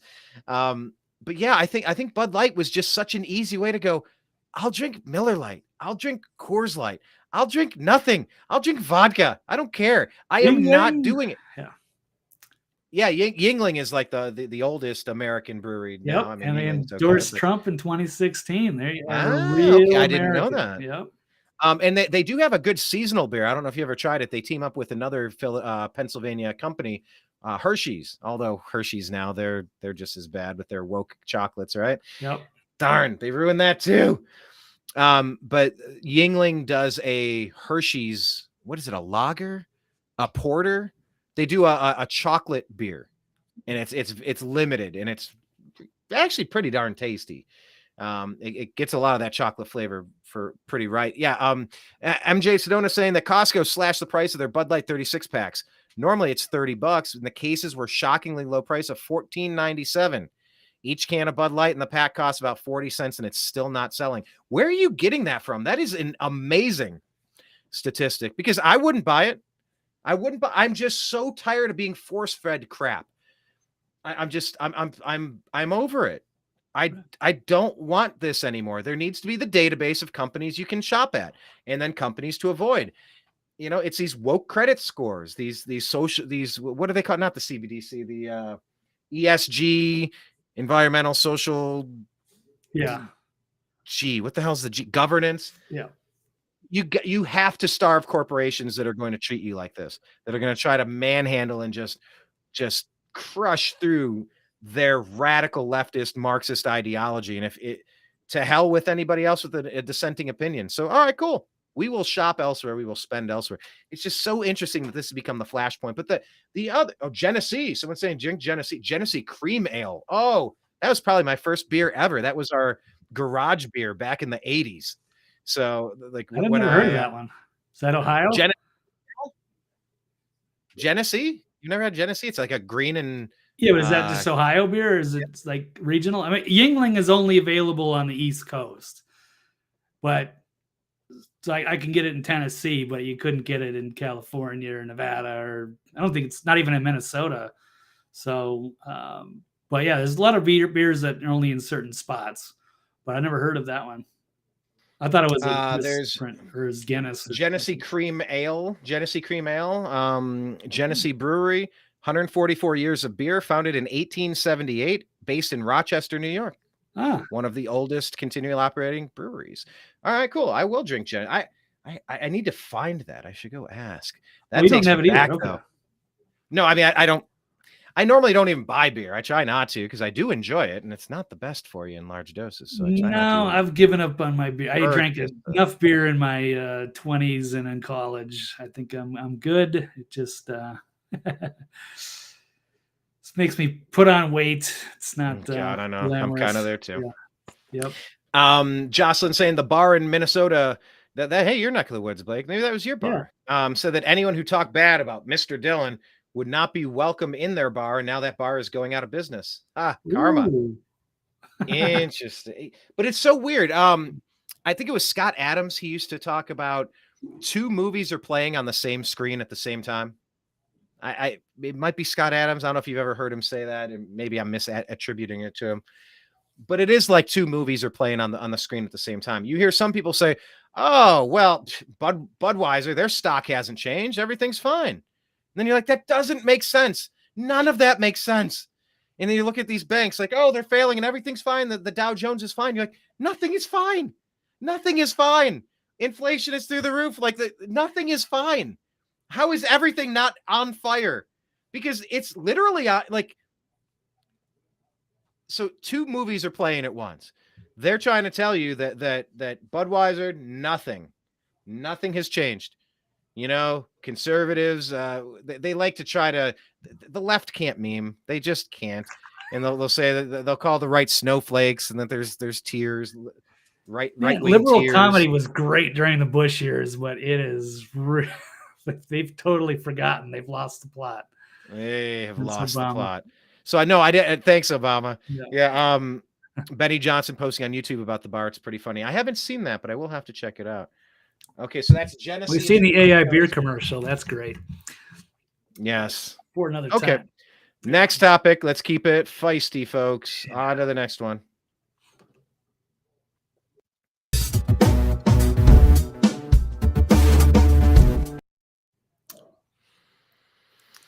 Although I don't think I wrapped up my point. All I was just saying is that 2 movies are playing at the same time. Our side is going, look at this. You can't even give it away. They've slashed the prices by 50%. You're hearing literal stories of people that deliver this stuff. They're like, it's piling up. I can't sell anymore. I can't deliver. I don't know what I'm going to do. You hear people knocking 50% off. You hear anybody that's trying to go out there and promote it. Like the bars are closing down. And you're like, okay, well, it's clearly making an impact. And then the other side, you're like, oh, nothing's happened. The stock price is fine. Nope, everything's back to normal. It did nothing. And it's like, well, these both can't be true at the same time, right? They can't simultaneously be No, the coexisting in a sales have world. come out. There's no denying. It's well over 20%. Phew. I Probably a heard what, lot higher. 7 billion in market cap? 7 billion? Did I see the latest? It started at 2, then it was 4. Yeah, I think it was like 5 right away. Yeah, it could be 7, it could be more. We'll see. It ain't over yet. Well, moving from Budweiser to Fox, I did see Megyn Kelly. I don't expect you to have an article on this, although if you do, you'll be a superstar. I think I tweeted it. I don't know if you could pull up my Twitter by the way, on Twitter, follow Blake. He's at TV's Blake Walley. I'm stalling for you to pull it up. I think I did. It was Megyn Kelly, Blake. But yeah, so follow Blake on Twitter. He's at TV's Blake Walley. That's BLAKEWALLEY. Not like the character from the Disney movie, different spelling of Wally, kind of like Walleye minus the E. Blake rocking the glasses today, showing off his eyes. I was starting to say earlier that I feel a bit trans. I know some people are like becoming trans-abled. Have you heard this one? Like, Yeah, these are mental illnesses. They deserve compassion. They deserve care. They don't really. You don't help people by buying into the delusions. You want to try to work with them, but some people are trying to cut off limbs. They're trying to blind themselves so that they can't see and that they can't walk and that they're trying to maim functional parts of themselves. But I've always kind of been trans in the way that, like, I've secretly kind of always wanted to wear glasses. And so, careful what you wish for, because anybody with glasses can't wait to get LASIK and get them the hell off their face, I suppose. But I've always, I remember in high school, I even wore a pair of glasses for a week or a couple of weeks. They were just like fake glasses. I'm just like, I like the look. I like the nerdy look. I want to try it. It makes me look distinguished. So I feel like trans. Well, these are optically trans. Right. Well, you should get a pair. These are blue light glasses. So I'm surrounded by blue light right now. All right, that sounds good. Right. Yeah, it's good for your eyes. So, but I mean, I did have glasses when I was in high school. That's when my vision started going blurry. I can still, I did have LASIK, but it kind of wore off a little bit. So I could still squint and pass the driver's test. But yeah, but these are blue light glasses. But yeah, I do like wearing them. But I'd rather have the LASIK and have 20/20 naturally, of course. Yeah, I used to. I maybe not quite these days, but I digress. Speaking of blue light, there's blue light behind Megyn Kelly there. Do you care to press play? This is in regards to Fox and the ratings now that Tucker's gone. This is just shocking to me. Can you hear it? They got 1.33 million. That was below the 7 p.m., below the 6 p.m. Okay. And compare it with Tucker's the previous week of Can you 3 million. Nope. 3 million down to 1.3 million. 1.3 million now. Tucker was time. over 3 in a week. It dropped that much. Like, it's absolutely More than stunning. half. In the key demo, the previous week, Tucker had gotten 357,000. Key demo, the key audience 357,000. The 8 p.m. now, 124,000. 124,000 down from almost 400,000. More than half. They lost again. They lost again. Yes, it's buffering. Lost my internet again. Buffering. Okay, well, you can pause it right there. That's the point I was getting at. Is the numbers are in. Game don't lie. Numbers don't lie. What is going on? I'm getting a Okay. Are you still there, Blake? Yeah. Oh, that's weird. Yeah, I'm having glitches. Like 3 screens popped up and then they were all blank and then now you're back. Okay. But yeah, so the numbers are down more than half. Just 1 week's time. People are voting with their eyeballs and they're saying, nope, I'm good. Just like becoming trans-abled to wear glasses. They're taking their eyeballs away from Fox and saying, you're blind to me. I'm blind to you, rather. I am blind to you and I am out. So, I mean, these brands are shooting themselves in the foot because they're trying to get these ESG scores and trying to sabotage freedom and liberty of the American citizens and usher in a utopian, nonsensical, dystopian nightmare. Blake, what's next for Fox? Are you shocked to hear that their numbers have gone down from 3 million to 1.3, that they've gone from 300 some thousand to like more than half? They've lost 60% roughly of their viewers in just a week. Yeah. No, yeah, I believe it. Yeah, that's a huge deal. It cut your top talent, and it really upset a lot of people, and without really giving a good explanation. he was the guy you tuned in for. He was the headliner. Yeah. So you remove him. Yeah, you can come in and tune in for Gutfeld, I guess. But I mean, Yeah, what Gutfeld else? was good. Yeah.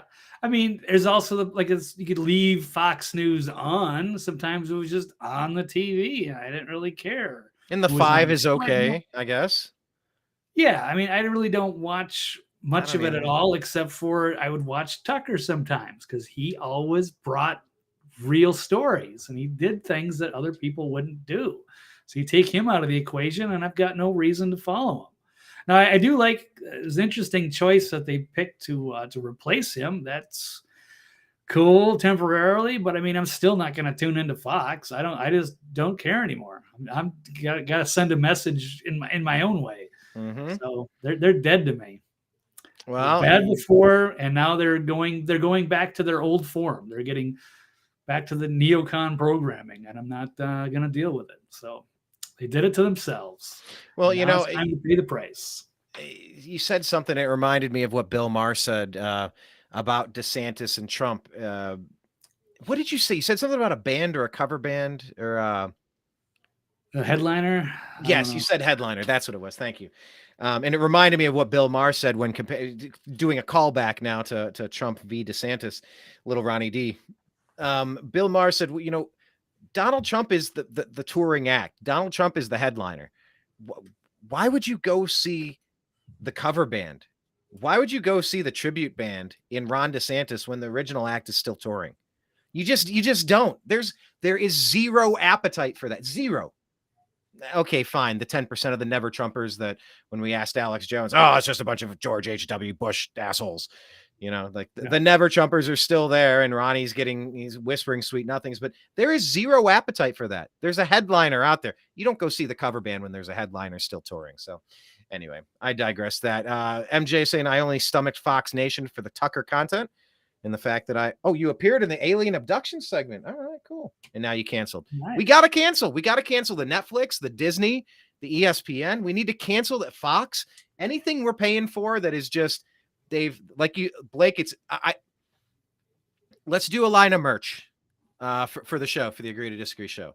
We'll go 50-50 partners on it. It was your phrase. You just kind of keep saying it, but it's like Mo Sislak says to Homer Simpson when he invents the Flaming Mo, and it was Homer's drink called the Flaming Homer. He goes, yeah, it may have been your idea to make the drink, but it was my idea to charge $9.95 for it. So let's do a line of t-shirts and say they've lost the plot. You say it a lot, and it's a good phrase, and it applies to damn near everything the Democrats stand for or fall for, what they expect their people to fall for. So they don't really stand for much. But yes, they've lost the plot. I think it's just a nice phrase. There could be a way to work some merchandising in there, but they've lost the plot, sir. Nice. But yeah, and you've seen some of this Tucker content coming out, like they're trying to make him look bad, and he's doing a mockery of the Bill O'Reilly. Well, fuck it, we'll do it live. You know, like the classic Bill O'Reilly when he was on Inside. Was it Inside Edition? Was that? I don't even remember. Yeah, I think it was Inside Edition, the tabloid show back in the day, but prior to his Fox primetime. But yeah, like Tucker's laughing and doing that, and you know he's on the phone and he's talking about how bad the Fox Nation app. He's like, who designed this? It doesn't work. What? We're working like dogs over here to give you content. No, you can't even see it. The app doesn't work. What are you doing? And it's like they're releasing this footage to try to be like, aha, got you, Tucker. And it's like nothing. He's just further ingratiating himself to people that understand what's going on. He doesn't care. They removed he used the C word against one of his producers and they redacted it. And he said, no, just go put it out there. I don't care if you guys know that I think she's a C word. So yeah, good on him. Good times, man. I said good it. Yeah. Yep. All right. All right, Brian, we've got to hit the lightning round because let's go. A lot of topics. Yep.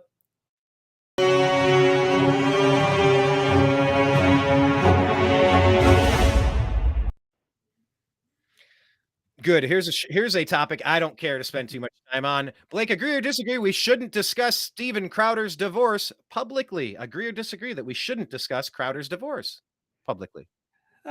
Disagree. That was interesting. You're not a Crowder fan. I've always despised him. I let off for a number of years. Oh, I hated him. I hated him when he was on Red Eye a long time ago, and then he did the little stunt that he pulled in Michigan with the union workers. I hated him for that, and then he kind of like disappeared. What was the union stunt? What was the union one? I saw it. He's just going after the union guys, and he at one point he like shoved a guy and pretended like he was under assault. So he was just there to stirring up trouble. He was just there as just purely as an agitator, and I didn't like that. And then he kind of disappeared, and then he kind of reinvented. He did this whole Louder with Crowder thing, and he was very successful. And I didn't really care. I was like, good for him, And occasionally, I always thought he was a talented guy. I just didn't think he was funny, and I hated some of his standpoints that he had, but I didn't mind. I thought he was doing a pretty good job where he was, but now he's becoming exposed for just being basically just an abusive narcissist who treats his staff terribly. He's a total hypocrite. He exposed those phone calls with the Daily Wire and that big political stunt, and he was exposed then, and then it showed that he was trying to get a lot more money. So everything about him is just lying and projection and hypocrisy, because he treated his own employees like dirt. And then he prevents them from doing anything. So we've had several of them come out, the ones that don't have a NDA, so they can't. But then they showed his divorce. So they had this, camera out in the backyard showing, what Steven Crowder is really like. He's an insane control freak. Well, it's just textbook narcissism for people that know what that is. But it was weird to see how he controlled his wife, because she was 8 months pregnant, and she was trying to go out, but she doesn't have her own car because he's such an insane control freak. He doesn't want her to have her own car. And so, that was kind of an ugly incident. He wasn't there for when their kids were born. And then he was he was doing the divorce thing. He projects himself as this like great, Christian man. But then it turns out that he was, cooking up the whole divorce thing. He'd already spoken with divorce lawyers. So he's just trash. I mean, it's terrible, because with narcissism, they don't really understand. And there's nothing that he can really do about it. But people need to know, because people should not be working for him. He's extremely talented, but that is a major toxic workplace. When I remember Not Gay Jared got booted from there a while ago. That was kind of a little suspicious. And then we had Dave Landau came out. He was on the Michael Malice show talking about it. Owen Benjamin, one of his longtime comrades. Anybody is speaking out against Crowder who's not under an NDA or doesn't actually work for him. So it's not good. And so people got to be aware. There's a lot of egomaniacs in this industry, and he is really out of control. So I would counter.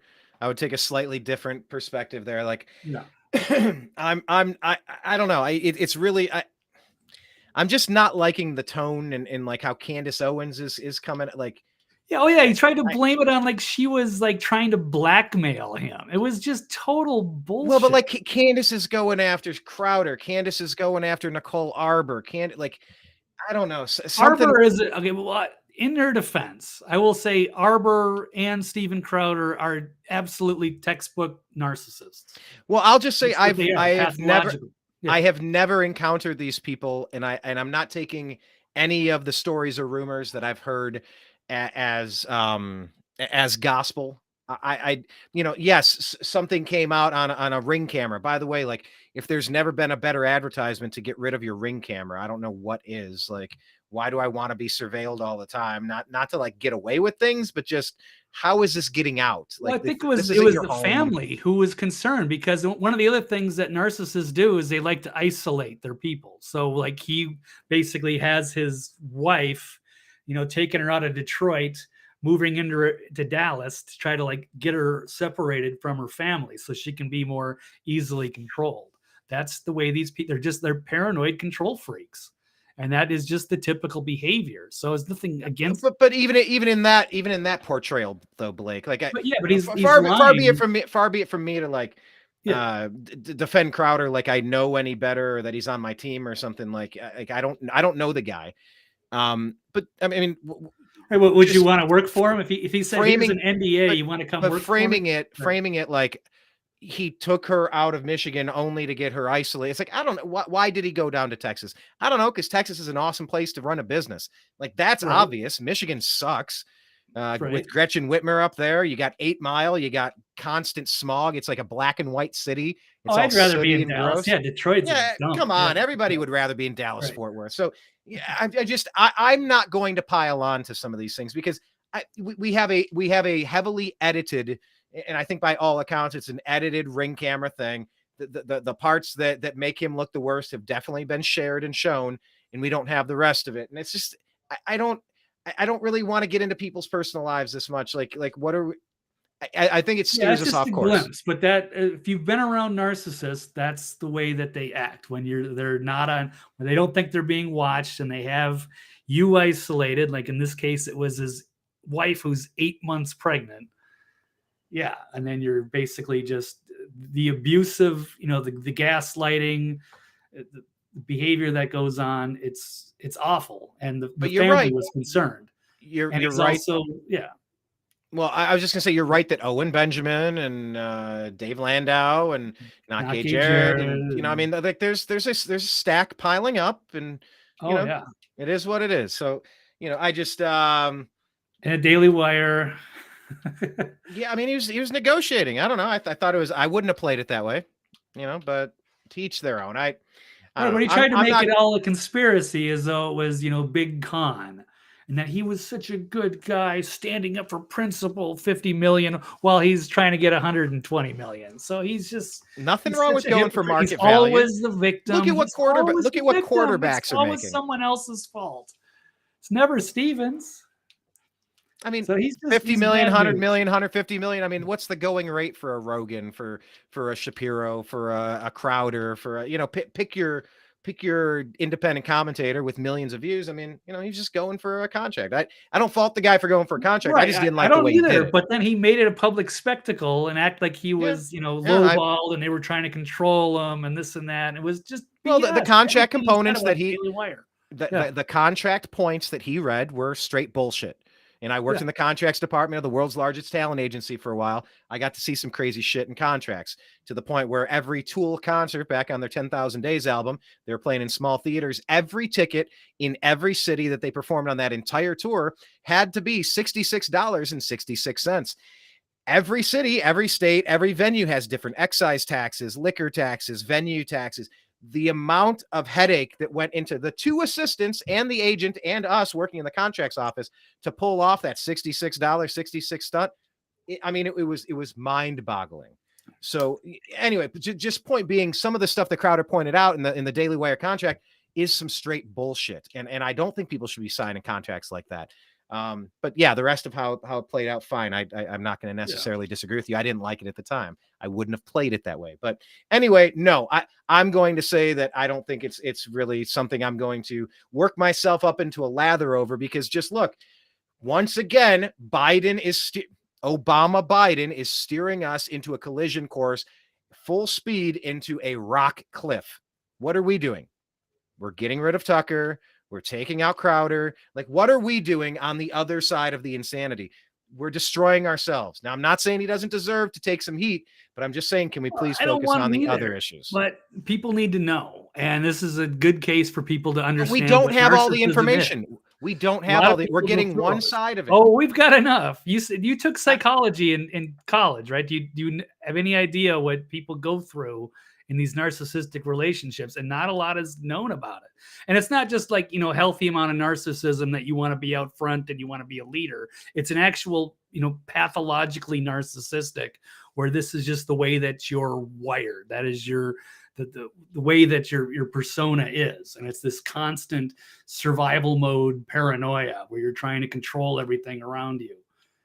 And it's not fun for anyone to be around that. And for him to be a business leader and to have people tied up around contracts and stuff. So now it's all coming back on him as they realize there's some problems there, and people should be fine. aware. And I'm just going to side. Right. I'm going to kind of align myself a little bit more with Jocelyn. She says, at the end of the day, it's really none of our damn business. Before we discuss a personal situation for someone who is basically a stranger, despite having a very public profession, would you like to take this opportunity to share your own personal life? That's where I land. I'm just saying, we're getting Right. partial information here. We got a couple of comics that butted heads, two alphas. You're in a room and it's his show and it's his way or the high. Like, okay, fine. You got some bad blood between Owen Benjamin and Dave Landau. And okay, fine. Him and his wife are going to separate. I haven't been there through all the days and all the years of that marriage. I'm not going to form an opinion. I'm not going to even pretend to have that figured out. So I'm just going to say it's none of our damn business. We probably only have time for one or two topics and like 1 or 2 minutes each, right? Really quick, right? Real quick.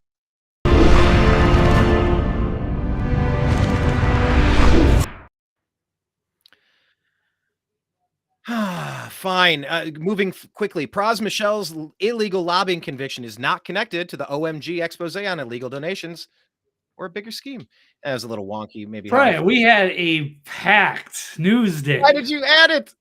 Why I did not add this. I don't know what this is. So from. you're saying it to me. You're saying to me, why did you add this? Because Oh, I'll touch on this. It was all the updates in the very beginning and all of these extra news stories that weren't even on the agenda. So we already had enough on to begin with, and now I got 4 minutes before we got to go and about 9 stories. We'll get back to this story later, but the point is James O'Keefe is exposing a lot of, what is it, Vote Blue or something blue, people that are allegedly putting hundreds of thousands of dollars into the Democrat coffers. They have no idea. It's all money laundering. They're experts at money laundering. It's being exposed. And now a dude from the Fugees has been convicted of illegal lobbying for China.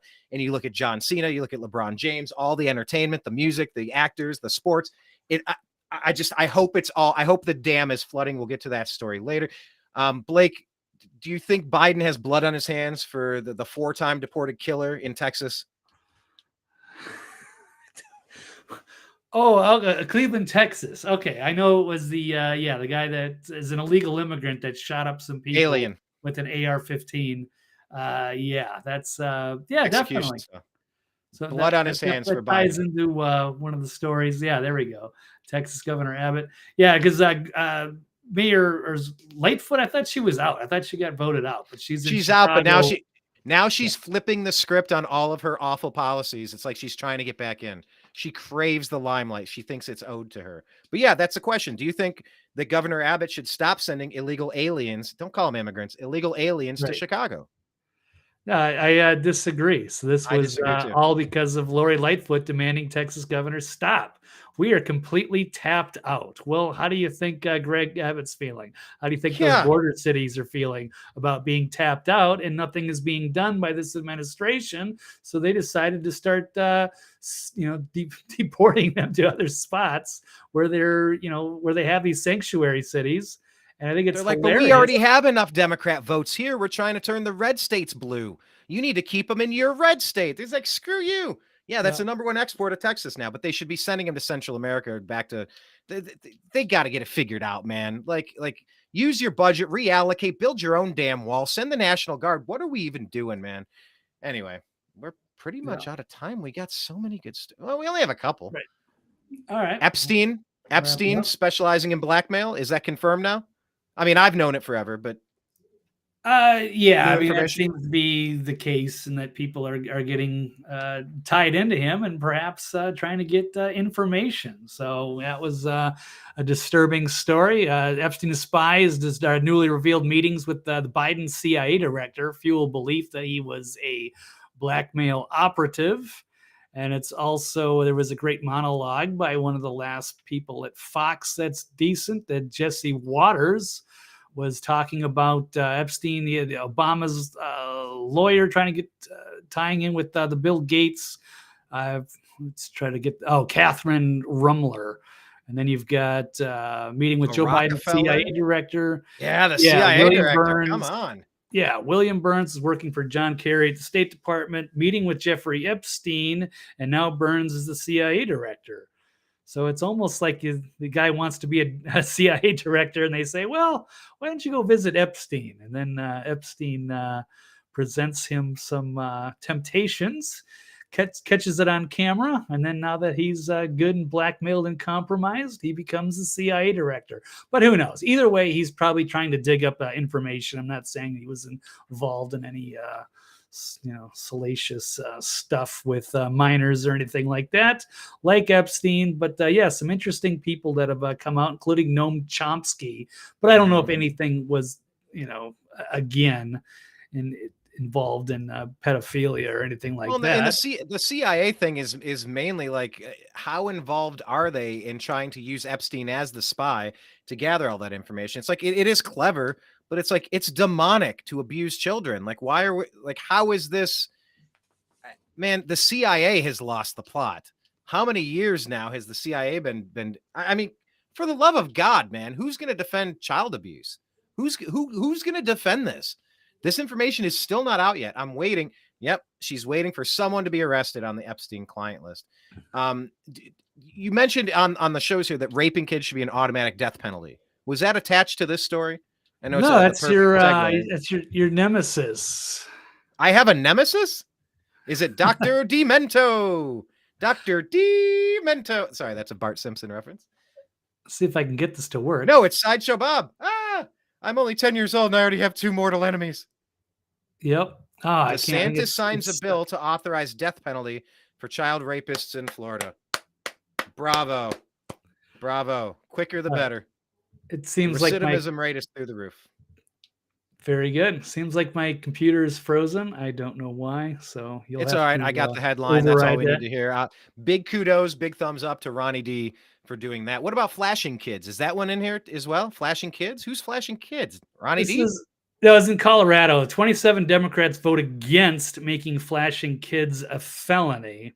And that's all. That's part of it is because they get all these drag queen story hours, and they get these perverts that come to kids' schools dressed in weird costumes and whatnot. And that would kind of be considered flashing kids. And people were saying that should be a felony for some, I don't have any problem with a drag queen, but I wouldn't want them going into my kids' school if I had any kids. So that's just not appropriate behavior. And to be sitting around there. And if you've seen some of the costumes that they wear, where they don't leave a lot to the imagination. Yeah, these are bedroom costumes. These are for burlesque shows. This is adult material. Like, this is, why would somebody be fixated upon exposing themselves to kids? That's a big red flag. Big red flag. You don't leave yourself. You don't leave your kids with a creepy baseball coach or a weird distant relative that acts this way. You definitely don't do it in school. Yeah, once again, it's the Skittles mafia trying to really push their agenda and win converts over to their side through education. It's really sad to see them pushing that agenda. Right. Final question on your way out the door: are DNC shills a bigger threat than Putin shills? Yeah, I think so. Let me just run a quick highlight. Is my screen still sharing? By the way, do you have to wrap up? It's already 53 after. Oh, yeah. Geez whiz. Okay. Yeah, you got to go. Yeah, I'm going to be late for work. Don't do that. All right. Anyway, yeah, I was just seeing a lot of the DNC shills online. Some of them have been under fire. They're getting exposed. And it's disturbing they keep saying that everybody else is a Putin shill when like 95% of the supposed Putin shills are not at all. So it's just a DNC talking point. So, is this the one where the guy's trying to be like, hey, the youth are for Biden and they're getting paid and they're getting hundreds of thousands of dollars through the Soros and they it's Harry Sisson. Yeah, this is the first time I've heard of this Harry. I thought they were gonna say Harry Styles. I'm like, Harry other? There's a Harry S. Harry Sisson. Yeah, Sisson. Yeah, they got some of these guys. Yeah, these young presidential kids. Election is already clear. We have President Biden called out, and he got shown the Twitter notes that he's actually paid through these administrations. So yeah, it's sad to see all this stuff. Yeah, here it is. So context they're adding. That's Where's this? good. Who is this guy? What's his deal? Where's he from? He's just a Gen Z. He's a 20-year-old kid, but he's got a following on Instagram, so they can use him to push their agenda to get Gen Z people excited. But the thing is, he's a paid operative, so people need to know. But yeah, Brian, I gotta go. Everybody, Follow him on Twitter. He's at TV's Blake Walley. That's BLAKEWALLEY. See you, Blake. We ran really tight today. We had a shit ton to talk about. Like, see, that's where I didn't really even. I don't want this to come out wrong. I don't mean that this is my favorite part of the show when Blake leaves. That is not what I'm saying.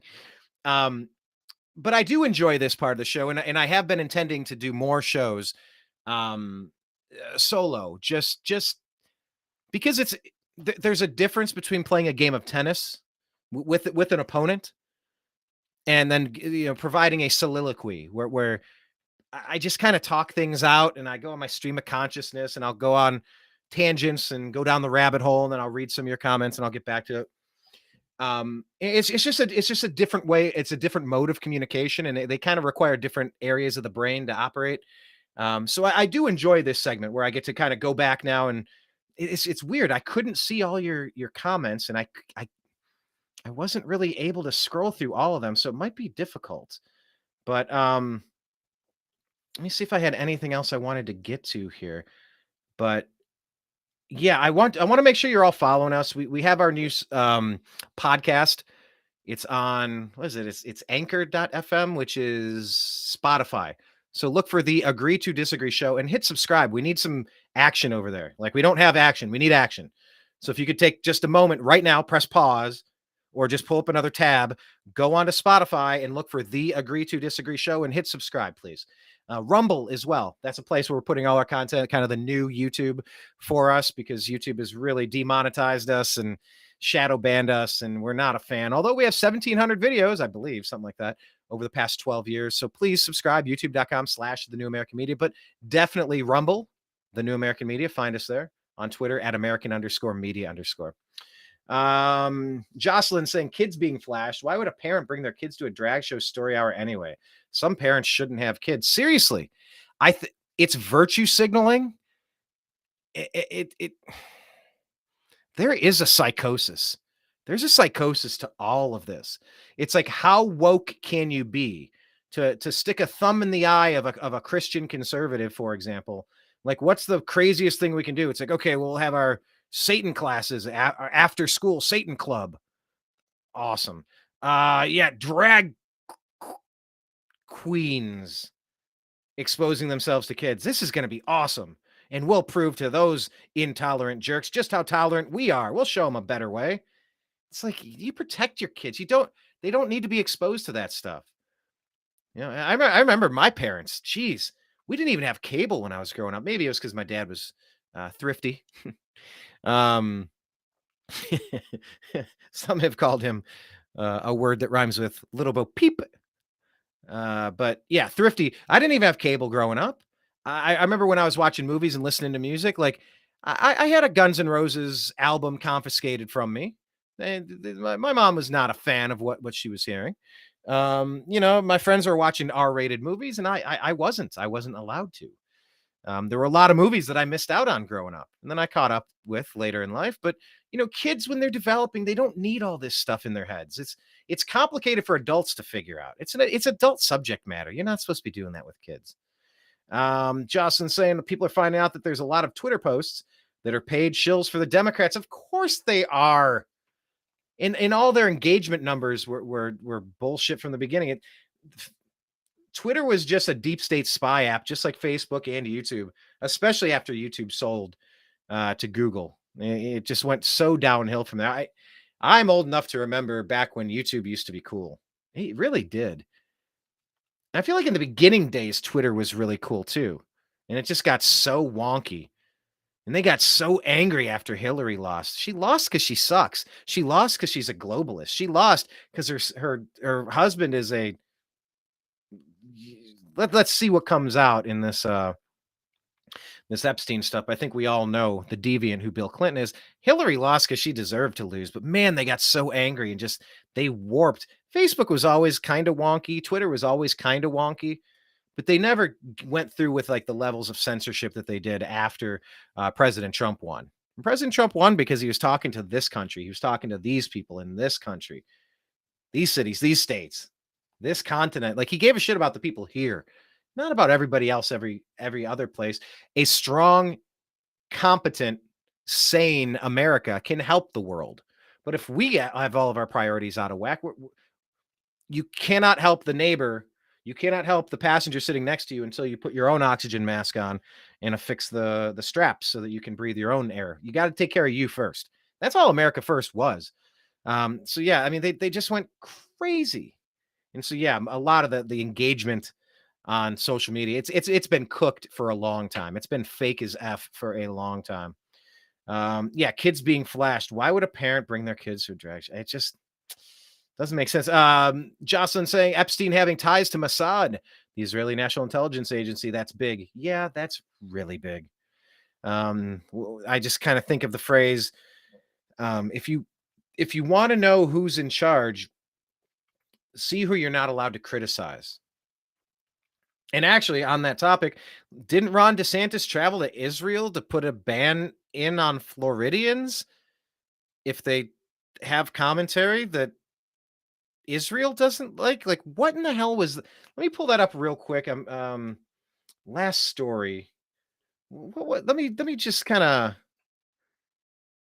Because why would somebody who might allegedly be running for president do what he just did? I'm not really following. So let's see if the story pulls up. Trump's in Scotland, by the way. So why is Trump in Scotland? Netanyahu met with DeSantis during his recent trip. No, that's not the one. He signs legislation in Israel. Why is he signing legislation in Israel? Combating anti-Semitism. Governor Ron DeSantis visited Israel as a part of this was on the 28th, a couple of days ago. House Bill 269, providing law enforcement agencies with new enforcement mechanisms to punish perpetrators of anti-Semitic incidents. Who defines what that is? Are you being critical of their government? Are you being critical of something that's... I think we're allowed to be critical of everybody. That doesn't make you anti-Mexico. It doesn't make you anti-Canada. It doesn't make you anti-Israel. It doesn't make you anti-anything. You can definitely... I'm not anti-American, but I'm criticizing the shit out of this awful government right now because they're earning it. So I don't like this where it's providing law enforcement with enforcement mechanisms to punish perpetrators and those who target religious communities. I mean, a crime is a crime. I've never really understood this hate crime stuff. Like, a crime is a crime. Like, oh, you targeted this, you targeted that. Well, yeah, because that's a crime. You committed like, why do we need a second crime on top of the crime? It's already a crime. Yes, it's a hateful act. Of course it's a hate crime. You did something hateful. Once again, made Florida a leader on protecting religious liberty and the state of Israel, both in the United States and around the world. Proclamation commemorating the 75th anniversary of Israel's independence. Prohibiting a person from dumping litter. Harassing, threatening, intimidating. These are already laws. Like, what is this? Laws against harassing, threatening, or intimidating a person based on religious, ethnic heritage, using a medium and image onto a building, structure, or property without the consent of the owner of the building, trespass offense. I don't know. What is DeSantis doing signing Florida laws in Israel? Sorry, I don't follow that. I don't follow the logic. You know, tell me where I'm off. Dr. Jekyll is saying, darn, how much did I miss? Well, you missed the whole show, Dr. Jekyll. You were here first. You were the first in the room. You're like, hey, first. And then you disappeared. You had an issue with a renter. So, okay. MJ Sedona saying DeSantis was in Israel, Japan, and South Korea to build up his foreign policy stance. Yep. And Trump is in Scotland. Yeah. Ireland is doing a weird free speech thing that needs to be opposed. Canada has been taken over by radicals and needs help.